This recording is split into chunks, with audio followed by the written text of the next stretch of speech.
کے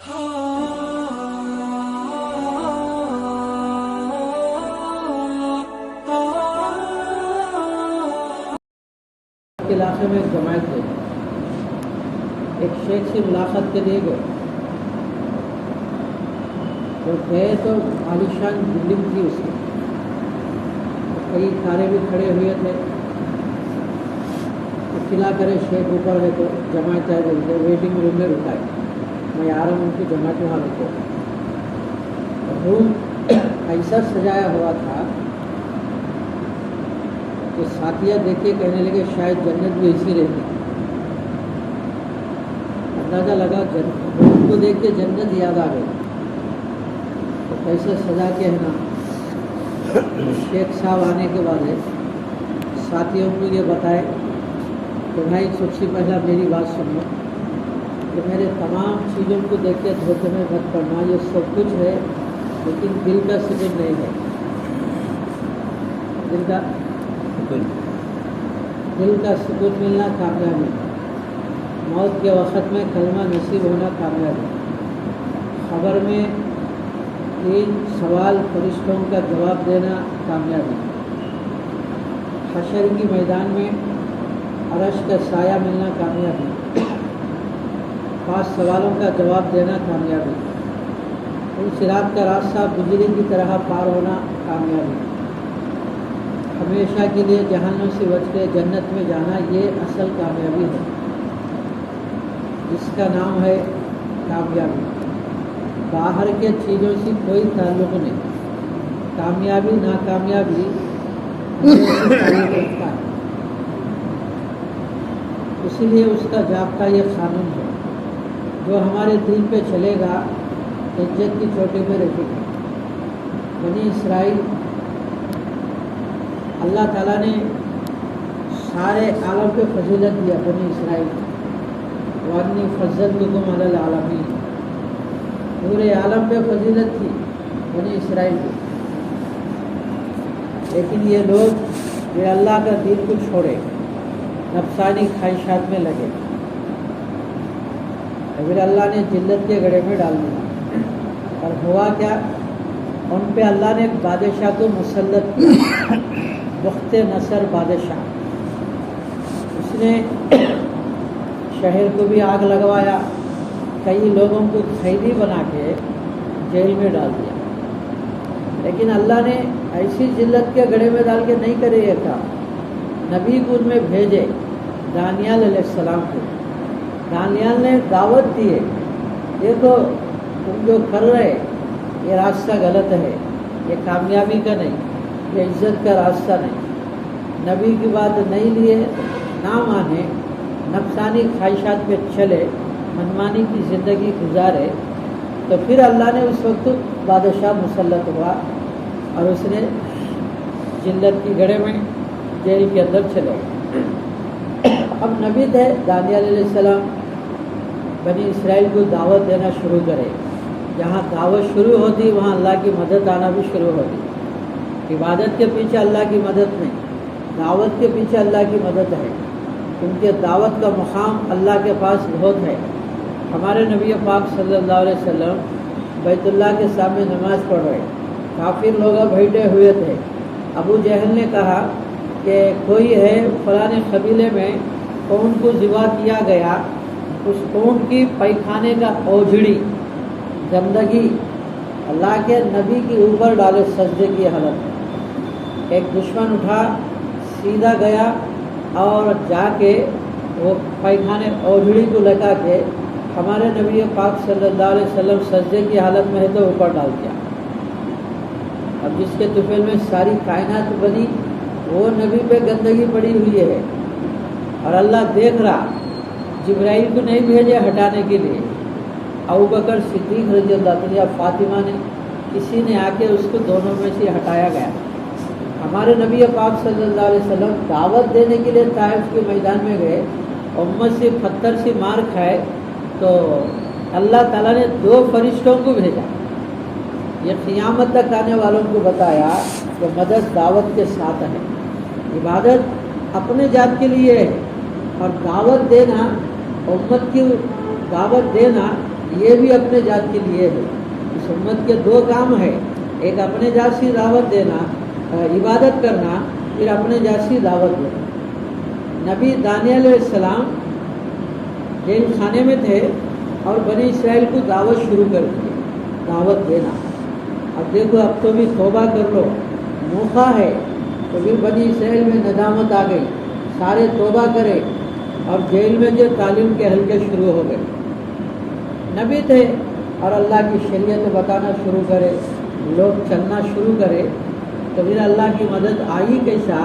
وہ جو بادشاہ تھا خواب دیکھا، خواب دیکھ کے بھول گیا، کچھ بھی یاد نہیں اسے. اور نجومی خواب کی تعبیر بتانے والوں کو، بڑے بڑے لوگوں کو بلایا اور بولا میں خواب دیکھا ہوں، بھول گیا ہوں، لیکن جو یاد نہیں ہے وہ کچھ بھی. تو میں کیا دیکھا؟ 3 دن کی مہلت ہے، نہیں بتا تو تمہارے گردنیں اڑ جائے گی. سارے پریشان، کیا دیکھا پتہ نہیں. کچھ تو بھی دیکھتا، ذرا نمک مرچی مسالہ لگاتے، بتاتے ایسا دیکھا ویسا دیکھا، لیکن کچھ بھی بتایا نہیں. دیکھا بھول گیا. 3 دن کی مہلت برس، تمام پریشان. اتنے میں دانیال علیہ السلام کو پتہ چلا بادشاہ نے خواب دیکھا اور بھول گیا. سپاہیوں کو بلا کے بتائے دانیال علیہ السلام کہ دیکھو تمہارا بادشاہ جو خواب دیکھا سارے دنیا میں میرے علاوہ کوئی بتانے والا نہیں. تو بادشاہ کی اطلاع کرے تو دانیال کو جیل سے نکالا گیا اور اس نے پوچھا کہ بتاؤ تمہیں کیا خواب دیکھا ہوں. تو دانیال علیہ السلام کہنے لگے تو یہ خواب دیکھا، ایک خواب میں ایک بہت بڑی میدان ہے، اس میدان میں ایک مورتی کھڑا ہوا ہے بت، اور اس مورتی کا سر سونے کا ہے، سینہ چاندی کا ہے، پیٹ پتل کا ہے، رانے لوہے کے ہے، پیر مٹی کے ہے. اور اتنے میں ایک پتھر اس بت پہ گرا، وہ بت ریزہ ریزہ ہو گیا اور وہ پتھر زمین پہ آ کے گرا اور ایسا پتھر پھیلتے پھیلتے سارے دنیا میں پھیل گیا وہ پتھر. بادشاہ کہنے لگا یہی خواب میں دیکھا ہوں. اچھا یہ بتاؤ وہ میدان کیا ہے، وہ مورتی کیا ہے جس کا سر سونے کا، سینہ چاندی کا، پیٹ پتل کا، رانے لوہے کے، پیر مٹی کے. وہ پتھر گرنے پہ مورتی ریزہ ریزہ ہو گیا، پتھر زمین پہ آ کے ساری دنیا میں پھیلا. یہ سمجھ میں نہیں آیا. اب دانیال علیہ السلام کہنے لگے وہ میدان دنیا ہے، ساری دنیا. جو سر سونے کا ہے تو تیری حکومت ہے، سینہ چاندی کا ہے فلانے بادشاہ کی حکومت ہے، پیٹ پتل کا فلانے بادشاہ کی حکومت ہے، رانے لوہے کے فلانے بادشاہ کی حکومت ہے، پیر مٹی کا فلانے بادشاہ کی حکومت ہے. وہ جو پتھر ہے حضرت محمد صلی اللہ علیہ وسلم کا دین ہے. جب وہ محمد صلی اللہ علیہ وسلم دین لے کر آئیں گے تو سارے دنیا میں پھیلے گا، پھر کسی کا کچھ نہیں چلے گا. بادشاہ کہنے لگا یہی یہ چیز میں دیکھا ہوں، اب آپ کے مشورے سے میں کام کروں گا، آپ کے مشورے سے کام کروں گا. اب بادشاہ بھی نبی کے تابع. اب دانیال علیہ السلام کہنے لگے جیل میں جو بنی اسرائیل ہے انہیں باہر نکالو. باہر نکالا تو پھر اللہ نے عزت کی چوٹی پہ بٹھایا، عزت کی چوٹی پہ. یہ اللہ کا ضابطہ قانون ہے، دین پہ چلنے والوں کو اللہ کامیابی کرتے ہیں. ہمارے نبی پاک صلی اللہ علیہ وسلم مکے کے گلیوں میں جاتے، دعوت دیتے، امت پتھر لے کے مارتی، اوپر کوڑا ڈالتی، راستے میں کانٹے بچھاتے. تو پھر اللہ کے نبی صلی اللہ علیہ وسلم واپس لوٹتے، کپڑوں کا حشر بدلا رہتا. کوئی گریبان پکڑ کے کھینچتا، کوئی گلے میں کپڑا ڈال کے ادھر سے ادھر کھینچتا. تو بڑی بیٹی زینب نے دیکھ کر رونے لگی. آپ نے پوچھے بیٹی کیوں رو رہی؟ تو کہنے لگی ابا گھر سے نکلتے تو یہ اچھے حالت میں نکلتے، واپس لوٹتے تو آپ کا کپڑوں کا حشر بدلا رہتا.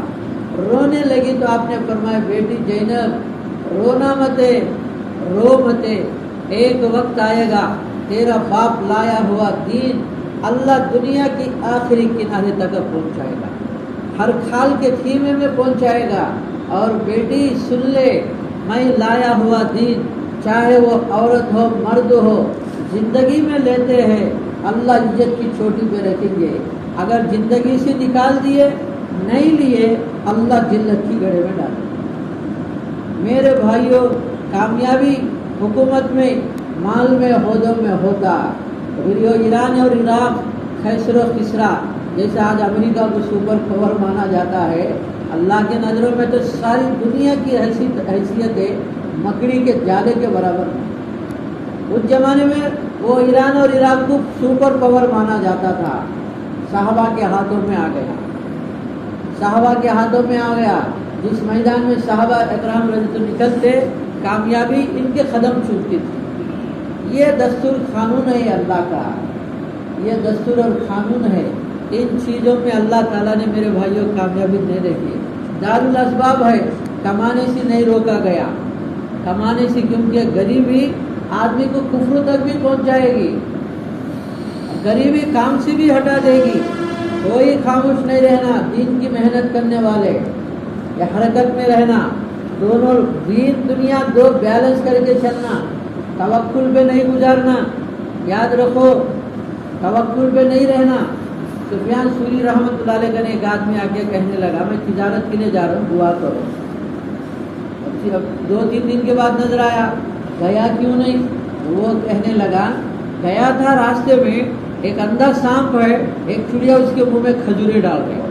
میں سوچا جب اندھا سانپ کو بٹھا کے کھلا رہا، اس کی بندگی میں کر رہا ہوں، مجھے کیوں نہیں کھلاتا؟ تو میں واپس آ گیا۔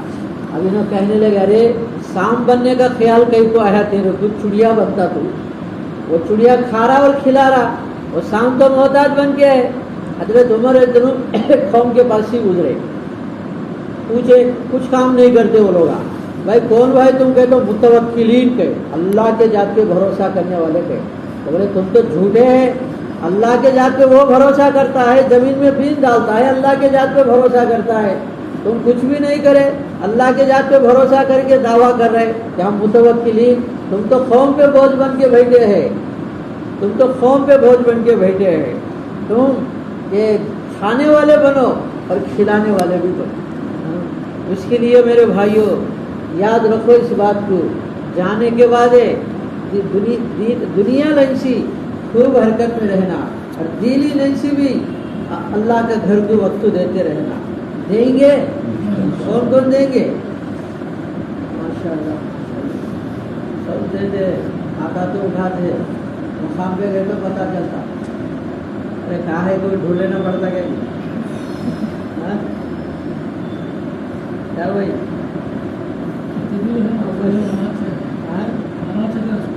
ہوا چلے گا ادھر ہے۔ چلیے اللہ اچھا رہے گا، بہت بہت نیتیں کرو، کچھ تو بھی اللہ کے راستے وقت لگانا۔ کیا بھائی نیت رکھو۔ کل صبح میں بار جماعت بیٹھتی، سارے ساتھی بیٹھو، ملاقاتیں کراؤ، بہت بڑا فائدہ ہوتا۔ جماعت ہو نہ ہو، روزانہ ملاقاتوں میں ساتھ ہو، بہت بڑا فائدہ ہوتا۔ ٹھیک ہے نا؟